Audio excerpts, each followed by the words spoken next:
এটা হচ্ছে আমার ট্রেনিং ভিডিওর আরেকটা শ্যুট, কারণ আমি হচ্ছে আগের বার শ্যুট করেছিলাম। ওটা হচ্ছে ঘূর্ণিঝড় করিনি, এটা হচ্ছে ঘূর্ণিঝড়।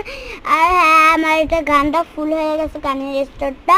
তার হচ্ছে আমি এটা ভয় দিয়ে সেট করতেছি, কারণ আমি একটু আগে বললাম যে আমার গানের স্টোরটা ফুল হয়ে গেছে।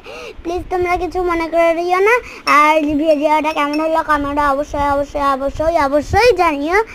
আর হচ্ছে লাইক করে দিও। আর মিউজিকটা দেয়নি বলে লাইক করো না, আবার করে দিও ভালো করে একটু, যেন আমি এটা 1 মিলিয়ন হয়ে যায়। তো আজকের মতন ব্লগটুকু এটুকুই। টাটা, আমি ভয়েস দিয়ে সেট করলাম, কিছু মনে করে না। Tata, bye bye, good bye.